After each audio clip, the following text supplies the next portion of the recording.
Assalamualaikum warahmatullahi wabarakatuh. Perkenalkan, nama saya Mutiara Maria Ulfa dengan NIM 12440200006. Di sini saya akan memenuhi UTS mata kuliah ilmu dakwah. Selamat menyaksikan. Soal yang pertama adalah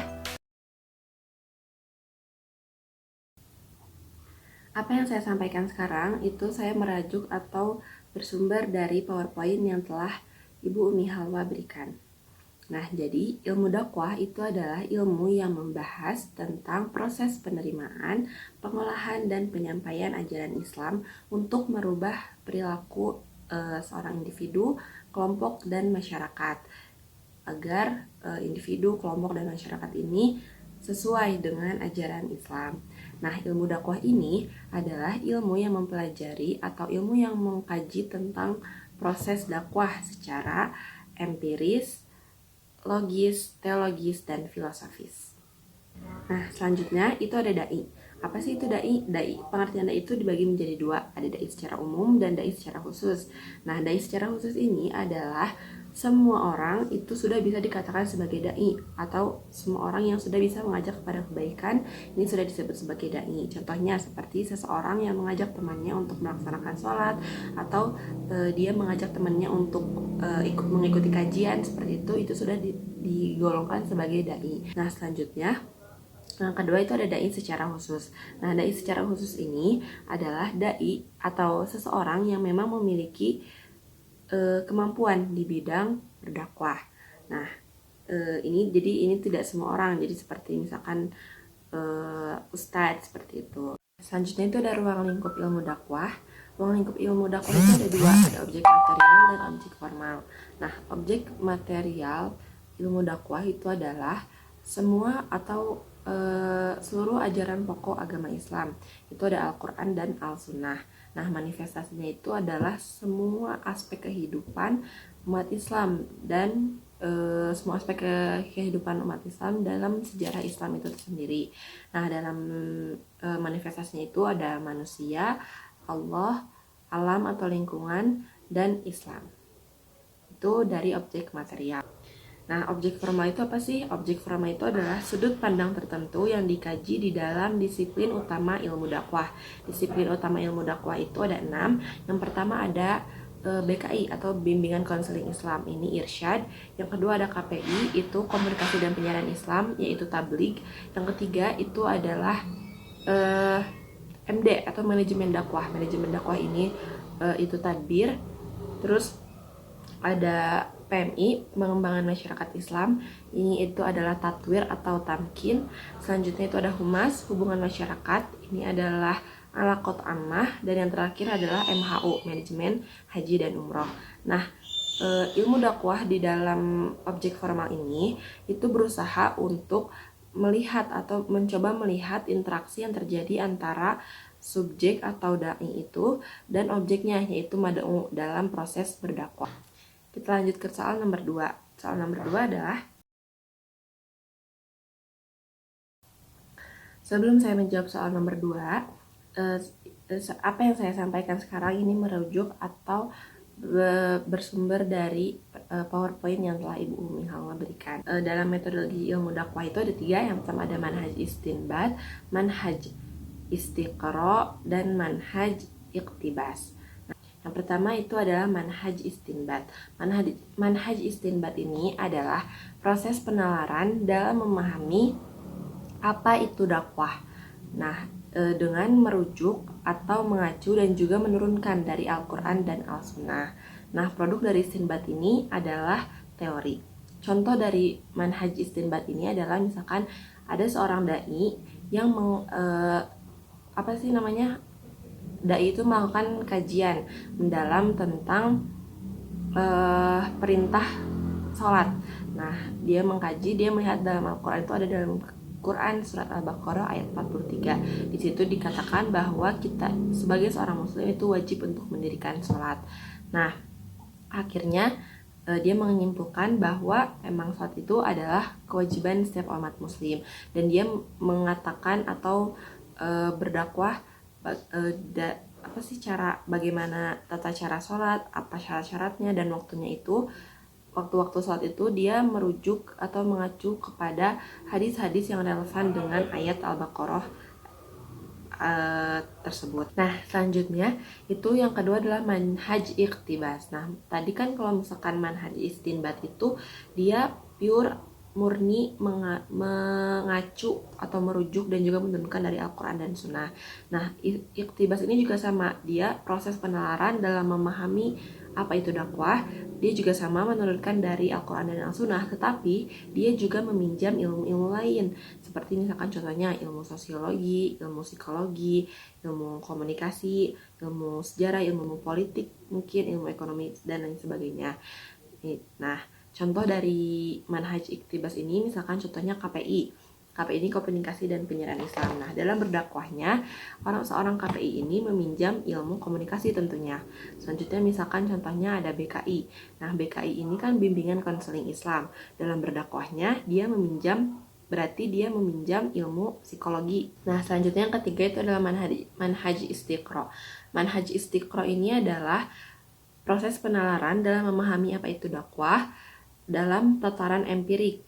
Nah, melalui kegiatan penelitian dan mengacu kepada grand teori yang merupakan produk dari istinbat. Nah, contoh dari manhaj istiqro ini misalkan ada seorang dai yang mengamati praktek-praktek dakwah di komunitas-komunitas tertentu. Nah, dia tuh mencatat keberhasilan dan tantangan apa yang ada dalam setiap metode dakwah yang disampaikan di komunitas itu. Apa sih keberhasilan itu seperti apa, tantangannya apa, seperti itu. Kemudian dia menarik kesimpulan tentang metode dakwah yang paling efektif dan efisien di situasi tertentu gitu. Nah, misalkan contohnya ia menyimpulkan bahwa berdakwah melalui media sosial bagi pemuda itu lebih efektif dan efisien daripada ceramah di dalam masjid, misalkan seperti itu. Nah, kemudian dia pun menyimpulkan atau dia tuh menyarankan untuk menggunakan metode dakwah yang sesuai dengan hasil pengamatannya tersebut. Selanjutnya soal yang ketiga adalah sebelum saya menyampaikannya, apa yang saya sampaikan di sini itu bersumber dari PowerPoint yang telah Ibu Umi Halwa berikan. Ragam kegiatan dakwah itu ada 3, ada dakwah bil hal, dakwah bil lisan, dan dakwah bil kitabah atau bil qalam. Nah, yang pertama itu adalah dakwah bilisan. Dakwah bilisan ini juga ada 3, ada tabligh, irsyad, dan humas. Tabligh itu adalah penyebaran pesan Islam. Secara bahasa, tabligh itu adalah menyampaikan. Nah, secara istilahnya, tabligh itu adalah bentuk dakwah yang dilakukan dengan menyebarkan ajaran Islam melalui media. Nah, dalam tabligh ini ada objek dakwah dan ada subjek dakwah. Objek dakwahnya itu adalah mad'u, subjek dakwahnya itu adalah dai. Nah, objek dakwahnya ini sasarannya itu bersifat massal, seremonal, dan kolosal. Nah, contoh dari tabligh ini misalkan ada khutbah, tausiah, ceramah, atau misalkan kultum.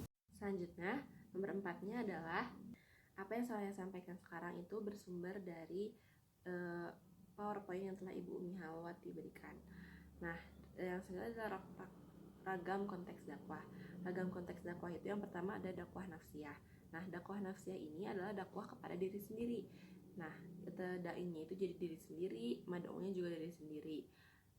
Dalam dakwah nafsiyah ini kita contohnya seperti kita tuh kayak memotivasi diri sendiri, selalu berpikiran positif tentang hal apapun itu, kita selalu berpikir positif, jadi tidak negatif thinking gitu. Terus juga introspeksi diri itu termasuk dakwah nafsiyah, jadi kita selalu berusaha untuk menjadi lebih baik. Nah, itu termasuk dalam dakwah nafsiyah. Nah, yang termasuk dalam kategori dakwah nafsiyah itu adalah irsyad atau bimbingan konseling Islam. Selanjutnya yang kedua itu adalah dakwah fardiyah. Dakwah fardiyah ini adalah dakwah yang diberikan kepada mad'unya itu sekitar 1-3 orang. Nah, yang termasuk ke dalam dakwah fardiyah itu adalah ada irsyad, ada tadbir, dan ada tatwir atau tamkin. Selanjutnya yang ketiga itu adalah dakwah fi'ah qalilah. Dakwah fi'ah qalilah ini adalah dakwah yang diberikan kepada mad'unya sekitar 3-20 orang. Jadi masih sekelompok kecil Itu termasuk dalam dakwah fi'ah qalilah. Jadi mad'unya hanya sekelompok kecil 3-20 orang tadi. Nah, yang termasuk ke dalam kategori dakwah fi'ah qalilah ini itu adalah irsyad, tadbir, tatwir atau tamkin. Nah, selanjutnya yang keempat itu adalah dakwah fi'ah katsiroh. Dakwah fi'ah katsiroh ini adalah dakwah yang diberikan kepada mad'unya sekitar jadi lebih dari 20 orang. Itu termasuk ke dalam dakwah fi'ah katsiroh. Jadi mad'unya lebih dari 20 orang. Ini sudah masuk ke dalam kelompok besar. Nah, yang termasuk ke dalam kategori dakwah fi'ah katsiroh ini adalah tabligh. Selanjutnya itu adalah dakwah jamaah atau dakwah hizbiyah. Nah, dakwah hizbiyah ini dakwah yang dilakukan oleh seorang dai. Dainya itu adalah sekelompok orang dan mad'unya itu adalah kelompok atau jamaah organisasi yang lainnya. Nah, jadi kayak misalkan jadi si dainya itu membawa atau mengidentifikasikan dirinya dengan membawa atribut lembaga dakwah tertentu misalkan gitu, dan dia mendakwah itu kepada anggota dari organisasi itu atau kepada anggota yang berbeda organisasi. Nah, ini yang termasuk ke dalam kategori dakwah hizbiyah ini adalah ini irsyad, tabligh, tadbir, tamkin atau tatwir. Nah, itu dakwah hizbiyah. Selanjutnya itu adalah dakwah ummah. Dakwah ummah ini adalah dakwah yang dilakukan oleh seseorang kepada masyarakat umum, kepada publik semua. Mad'unya itu jadi semua orang bisa mendengar apa yang dia sampaikan.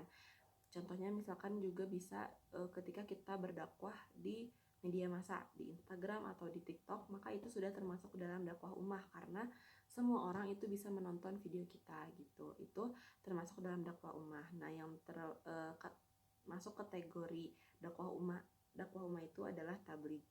Selanjutnya yang terakhir itu yang ketujuh itu adalah dakwah syu'ubiyah qabailiyah. Dakwah syu'ubiyah qabailiyah ini adalah dakwah yang dilakukan antara dai dan mad'unya itu berbeda suku atau berbeda bangsa. Nah, jadi mad'unya itu jadi dainya itu sekelompok orang yang misalkan suku Sunda gitu. Nah, kemudian mad'unya itu berbeda, bukan suku Sunda. Nah, biasanya itu, tapi ini tuh biasanya tidak terlalu banyak orangnya. Mad'unya itu tidak banyak gitu. Bisa sekitaran 2-6 orang itu mad'unya. Nah, yang termasuk ke dalam kategori dakwah syu'ubiyah qabailiyah ini adalah irsyad, tadbir, tatwir atau tamkin. Nah, syarat dari yang agar tergolong ke dalam dakwah syu'ubiyah qabailiyah ini adalah dai dan mad'unya itu berbeda budaya. Nah, ini maka kalau misalkan berbeda budaya, baru mereka bisa dikategorikan ke dalam dakwah syu'ubiyah qabailiyah. Nah, jadi ragam konteks dakwah itu ada 7. Yang pertama dakwah nafsiyah, yang kedua dakwah fardiyah, yang ketiga dakwah fi'ah qalilah, yang keempat itu ada dakwah fi'ah katsiroh, yang kelima itu adalah dakwah hizbiyah atau dakwah jamaah, yang keenam itu dakwah ummah, dan yang terakhir adalah dakwah syu'ubiyah qabailiyah. Nah, yang kedua itu adalah irsyad. Irsyad itu adalah petunjuk atau petunjuk, konseling atau membimbing. Secara istilahnya, irsyad itu adalah menyampaikan ajaran Islam melalui kegiatan penyuluhan, bimbingan atau psikoterapi Islam kepada individu atau kelompok kecil. Nah, dakwah irsyad ini bersifat berkelanjutan atau intensif. Jadi tidak bisa hanya sekali gitu. Jadi harus ada selanjutnya. Yang ketiga itu adalah humas. Humas itu adalah hubungan dengan publik atau masyarakat. Nah, humas ini adalah bagian lembaga pemerintah atau swasta yang melakukan kegiatan mencari dukungan publik bagi usaha-usahanya. Nah, humas ini adalah usaha persuasi. Dengan humas ini berusaha untuk mempromosikan ide, meyakinkan audiens, mengakui prestasi atau mendukung sebuah posisi. Nah, praktisi di humas ini atau bidang-bidang di humas ini misalkan bisa menjadi event organizer, atau misalkan bisa menjadi trainer, bisa menjadi negosiator yang kayak gitu-gitu. Nah, yang kedua itu adalah dakwah bilhal. Di dalam dakwah bilhal ini juga ada 3, ada tadbir, tatwir atau tamkin, dan ada MHU. Nah, Yang pertama itu adalah tadbir. Tadbir ini itu manajemen atau pengelolaan. Secara bahasanya itu manajemen dan pengelolaan. Nah, tadbir ini dakwah melalui kebijakan-kebijakan publik atau pemerintah. Tadbir ini adalah kegiatan dakwah transformasi dan institusional ajaran Islam melalui kebijakan-kebijakan publik dan atau pemerintah. Jadi kebijakan itu ada kebijakan, jadi dakwahnya itu melalui kebijakan, melalui lembaga pendidikan, melalui perusahaan, serta pengelolaan lembaga-lembaga dakwah yang lainnya. Nah, karakteristik yang menonjol dalam dakwah tadbir itu adalah fungsi manajemen itu sendiri. Selanjutnya yang kedua itu adalah ada MHU atau manajemen haji dan umroh.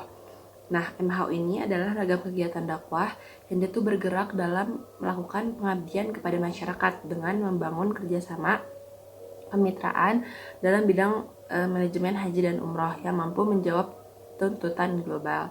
Nah, dalam MHU ini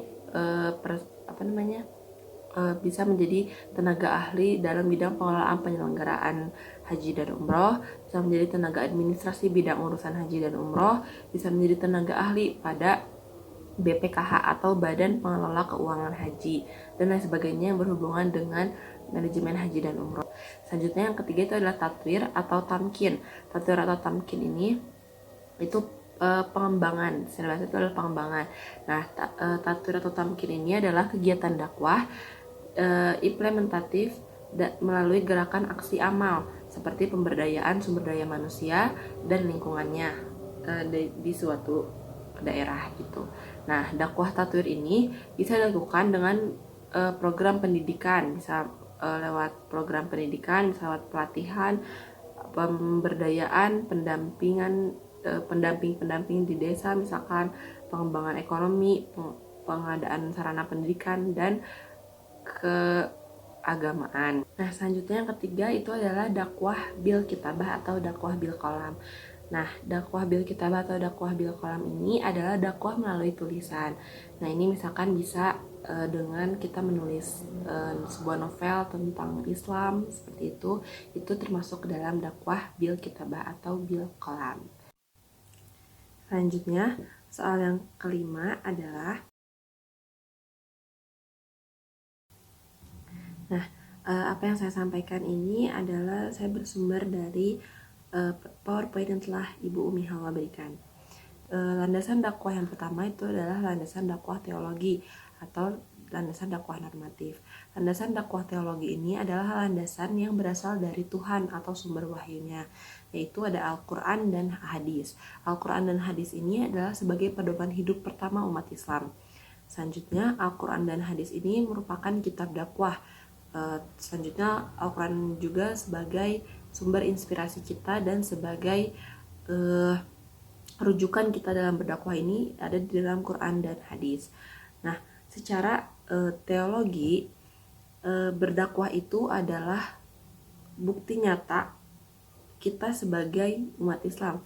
Bukti nyata keimanan kita bisa dibuktikan dengan kita mampu berdakwah, bahkan misalkan dari hal-hal kecil kita mampu berdakwah. Nah, landasan dakwah secara teologis ini ada di dalam Quran surat An-Nahl ayat 125, ada di dalam Quran surat Ali Imran ayat 104 dan ayat 110, dan juga ada di dalam Quran surat Fussilat ayat 33. Nah, selanjutnya itu adalah landasan dakwah sosiologis dan filosofis. Menurut dakwah sosiologis dan filosofis ini, dakwah itu adalah kebutuhan setiap umat manusia, kebutuhan manusia terhadap hidayah dari Allah. Nah, hidayah dari Allah ini bisa membantu kita, menuntun kita kepada jalan yang benar.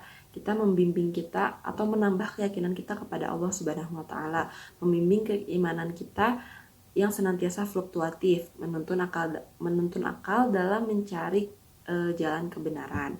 Itu dakwah. Nah, dakwah ini juga menyelamatkan umat manusia atau merealisasikan Islam sebagai rahmatan lil alamin. Nah, dakwah secara sosiologis praktis itu, dakwah itu adalah merupakan jawaban dari semua kebutuhan manusia. Semua permasalahan manusia bisa dijawab di dalam dakwah, dalam proses dakwah. Selanjutnya, di sini saya akan membacakan Quran Surat An-Nahl ayat 125. Bismillahirrahmanirrahim. Ud'u ila sabili rabbika bil hikmati wal mau'izatil hasanah wajadilhum billati hiya ahsan. Inna rabbaka huwa a'lamu biman dhalla an sabilih wa huwa a'lamu bil muhtadin. Artinya, serulah manusia kepada jalan Tuhanmu dengan hikmah dan pelajaran yang baik dan bantahlah mereka dengan cara yang baik. Sesungguhnya Tuhanmu dialah yang lebih mengetahui tentang siapa yang tersesat dari jalannya, dan dialah yang lebih mengetahui orang-orang yang mendapat petunjuk. Selanjutnya Quran Surat Ali Imran ayat 104. Bismillahirrahmanirrahim. Wa takum minkum ummatun yad'una ilal khairi wa ya'muruna bil ma'rufi wa yanhauna 'anil munkar wa ulaika humul muflihun. Artinya, dan hendaklah ada di antara kamu segolongan umat yang menyeru kepada kebajikan, menyuruh kepada yang ma'ruf dan mencegah dari yang mungkar. Merekalah orang-orang yang beruntung. Selanjutnya saya akan membacakan Quran Surat Ali Imran ayat 110. Kuntum khaira ummatin ukhrijat linnasi ta'muruna bil ma'rufi wa tanhauna 'anil munkari wa tu'minuna billah. Walau amana ahlul kitabi lakana khairal lahum minhumul mu'minuna wa aktsaruhumul fasiqun.